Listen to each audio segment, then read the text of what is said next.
Well, there was a program I was involved with where they were using a special type of Teslatron unit where we would take a watch in with us in this small hexagon room and spend, you know, supposedly 55 minutes in there. It actually detoxes you and teletransports toxins out of your body. Sometimes people lose up to 15 pounds in these trips that they go in there. In one sitting? In one sitting, in 55 minutes. And I always asked, you know, well, where does that go? Because I still have the same hydration when they did the blood test, and I'm not dehydrated, but yet all the horrible negative ionic bacteria, viruses, and metals in my body were taken out. So people that are really toxic that go in there, you know, really a lot of this stuff. They come back healthy. Right, they come back very healthy. It's used to treat cancers for the elites of the world. Even our presidents. What's the machine look like, Emery? It's a hexagon room, and inside the hexagon room is a glass wall. The hexagon room is only about 8 feet in diameter, so you know. So it can only fit a small massage table that's in there. And 3 feet beyond the massage table is a 3-inch glass or plexiglass wall, and behind that is this giant Teslatron unit. And it amps up this amazing electromagnetic frequency where it rips time and space apart. Replicators, there would be no starvation. You can use a replicator and replicate some silver or gold, or replicate yourself a $100 bill if it makes you feel comfortable, and put it in your pocket.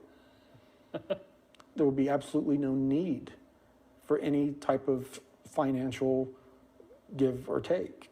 I would think that the typical old school politician mentality would be that if you gave everybody on earth this kind of stuff, that they would all just want to drink beer and nobody would want to do anything, and they'd just be hanging around, and it would kill them. It would ruin their lives.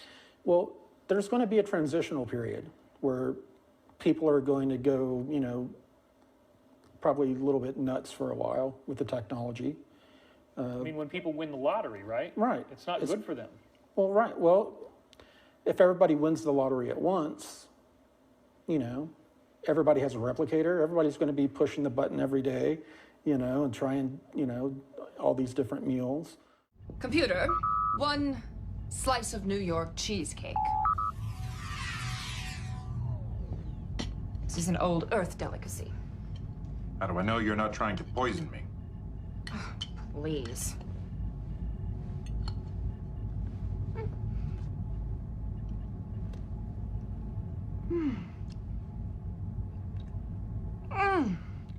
Basically, the design is a conventional generator. Searle tapped into zero-point energy. The only person that I know of who has ever succeeded in making a Searle effect generator is John Searle. The electron flow is accelerated to an extremely high rate, and it creates a vacuum around the device.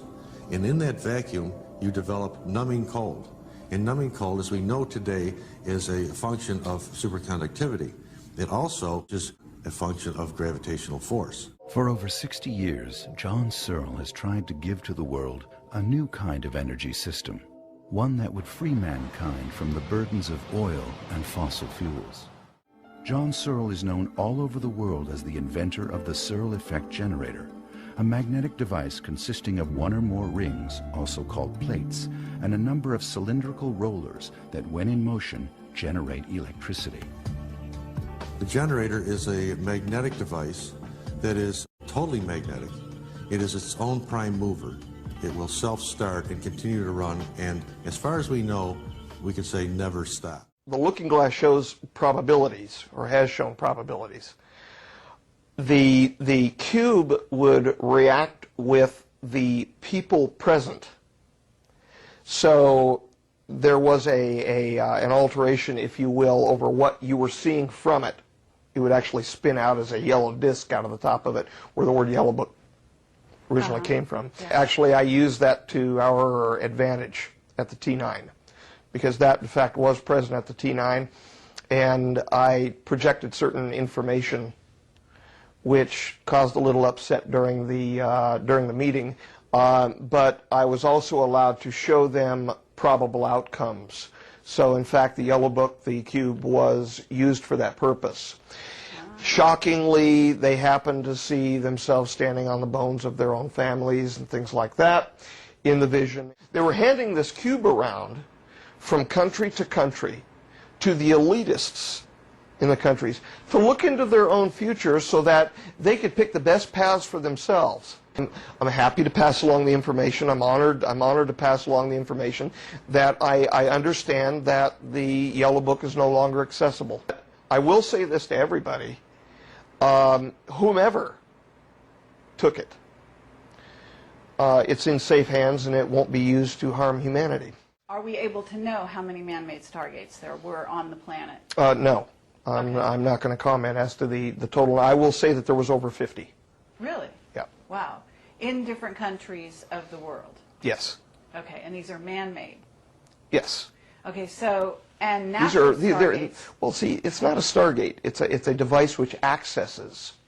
Okay, which accesses a portal, a wormhole, Does it or access a natural, in other words, the man-made device accesses a natural Stargate? It draws off from a natural ERB, an Einstein-Rosen bridge. Okay. It accesses it and somehow works, from what I understand, not in parallel, but almost like piggybacks on the energy of the natural Stargate. Yeah. Okay.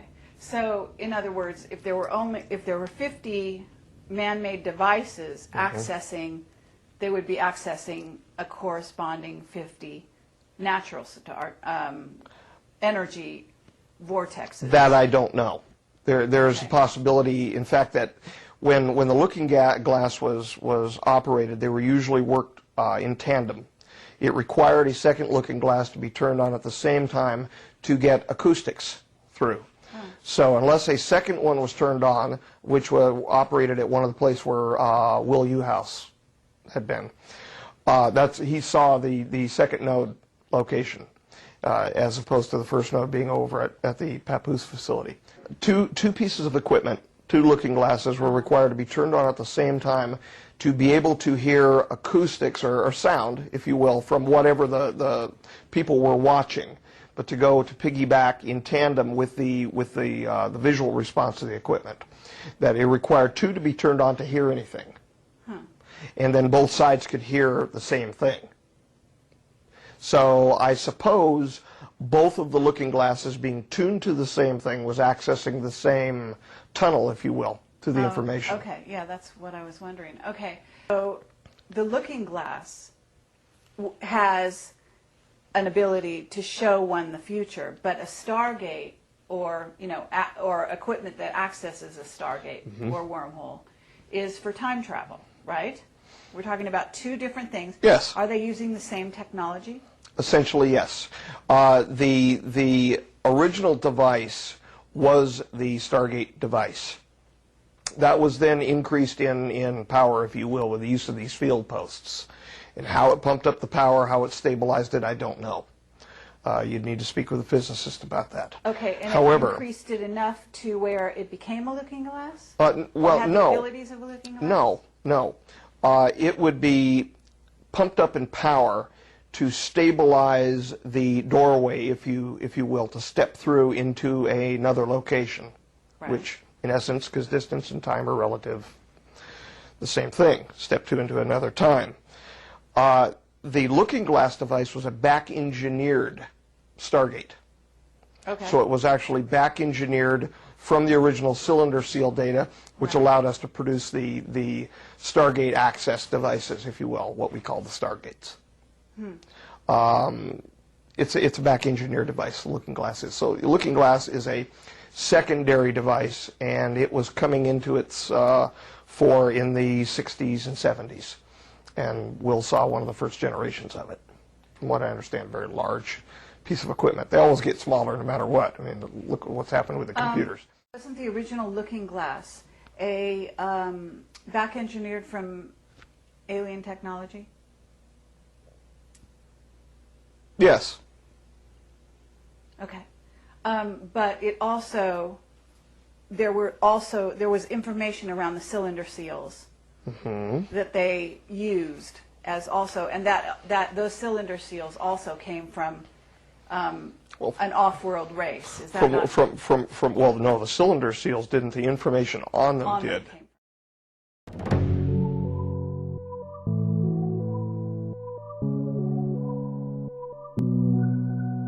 A lot of people are doing nothing more than getting huge quantities of mass and see if they can get a gravity wave to cause things to move. Well, that isn't what we're talking about at all. So I wondered if gravity could be related to its cousin magnetism. And so I found that when I take two magnets together, I have some neodymiums around here that I'm actually afraid of. They're so strong. They can danger you. But anyhow, you take a magnet, you go to put them together and they go clunk, right? But you take one of them, move it around, and all of a sudden it doesn't want to go together. The repulsive. So I got, I ordered one at $5,000 a piece, with a 1/4-inch hole through between both of them, and I put a brass bolt and I tightened them down, forcing them together. And then I put them together in a thing that looks kind of like a rock. Okay, and then I got another one that didn't have magnets in it. And Galileo, in all his endeavors, he went up to the Leaning Tower of Pisa And dropped the... and he dropped a big rock and a small rock. And his buddy down at the bottom kept telling him that the large rock and the small rock arrived at the same time by the side of escalators and elevators. Oh, wow. And I got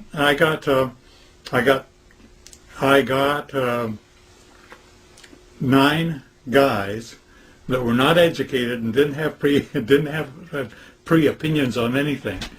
And I dropped my 2 rocks. And I said, what I would like you to do is, I told them what I'd like you to do is I would like you to take whichever one arrives first, get it in your hand, and when I come down the elevator, hand it to me. Now, they looked identical, except for... and nobody knew what was inside? No, absolutely not. All the 9 times that I tested it, it's as though the one with the opposing magnet field extending out 3 feet on each side. I actually measured how big the field is. How big the field was, and on each side of one rock, I had a total of 6 feet. At any rate, the other rock arrived first. Which one arrived first? The one that had no magnetic field in it. So you were able to cancel out gravity to a certain degree. You were able to cancel, precisely, reduce the mass gravity effect. Precisely. By opposing fields. Isn't that nice? You bet. And got 9 signatures and I always skip. You did that at Lockheed. What year was this? Oh, at least 8 years ago. This is the actual document of Boyd's where he proved that by altering the field in a falling body, the magnetic field, it reduced its mass gravity equivalent and canceled out the effects of gravity to a certain percentage.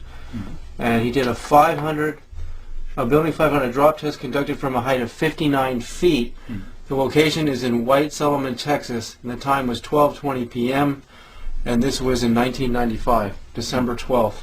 Nobody knows this. I know it. So gravity, mass gravity is not, you can alter it. Well, gravity within itself has to have, gravity goes through anything that is solid and anything like iron or anything else. But it has to have a magnetic component, which may be canceling out within itself. But as soon as it got around my rock, it all of a sudden recognized